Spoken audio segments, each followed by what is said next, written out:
Le corps a une capacité illimitée d'auto-guérison. Et pourquoi a-t-il cette capacité d'auto-guérison? C'est parce que le corps est façonné par une pensée pensée vitale, qui fabrique le corps à chaque instant. Si vous connaissiez le nombre d'opérations physiques, chimiques, électrochimiques, électromagnétiques qui se passent dans le corps en une seconde, vous seriez affolé. Je crois que c'est plus de 100 000. Ben oui, il y a tous les échanges gazeux, il y a tous les échanges de sang, il y a toutes les impulsions électriques des nerfs, il y a plus de 100 000, chaque seconde. Et tout ça, c'est conçu par un esprit corporel qui gère tout cela. Extraordinaire.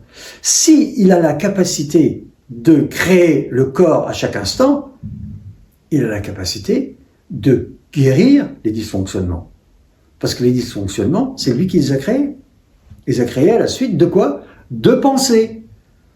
Parce que vous avez pensé que vous allez vieillir, par exemple. Alors, oui, à 80 ans, je dois être vieux, ceci, des cheveux blancs, des rides, des trucs, et puis je courberai, et puis je vais comme ça en train de marcher.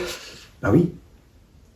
Ben oui, ça, si je me le répète tout le temps, je vais devenir comme ça. Mais si je garde mon dynamisme, ma curiosité, ma joie de vivre, et puis que je fasse un peu de sport, je fais pas grand-chose d'ailleurs comme sport, moi personnellement, c'est toujours pour demain, le sport. Voilà, mais je garde cet esprit-là. Le corps ne demande pas mieux que de se guérir.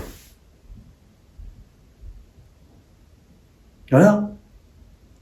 Et je connais des gens qui sont arrivés à guérir d'accidents très très graves uniquement à la force de la pensée. Ouais. Et c'était quand même des personnes un peu remarquables.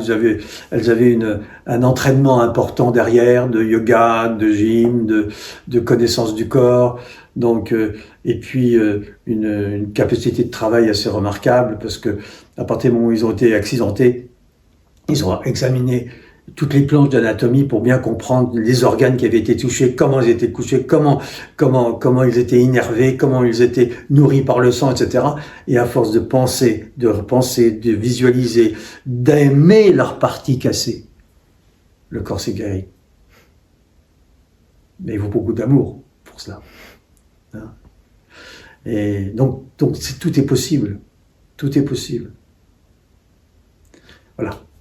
Tout ça pour vous dire que prenez soin de qui vous êtes en pensée. Prenez soin de la qualité des pensées. Ne laissez pas filer des propos destructeurs pour vous et pour les autres. C'est très dangereux. Les petites phrases idiotes, je suis désolé, excusez-moi, etc. Faites attention à ces petits mots, ils sont extrêmement destructeurs. Les petits « mais » que vous ajoutez toujours dans votre discussion, c'est aussi extrêmement destructeur. Voilà. Il fait beau, mais... Eh ben, le « mais » est destructeur. Si vous dites « il fait beau et... » alors là, il y a quelque chose qui commence. Commencez par cela. Des petites choses de ce type-là. Mais faites-vous rattraper. Hein. Moi, avec mon épouse, on joue à ce jeu-là. Hein. Tu sais, je suis bien, mais quoi? Et puis on faisait un et donc je suis bien et quelque chose ouvrait un éventail de possibilités qui est absolument agréable, surprenant. C'est ça aussi, faire attention au langage. Les Toltecs disent avoir une parole impeccable, plutôt être impeccable avec sa parole. Oui, c'est-à-dire savoir quel sens nous mettons aux mots que nous prononçons. C'est une vigilance de chaque instant. Voilà. Et je vais terminer là-dessus. Il y a encore beaucoup de choses à dire. Je vous donne vraiment des petits conseils importants. Je reviendrai dessus.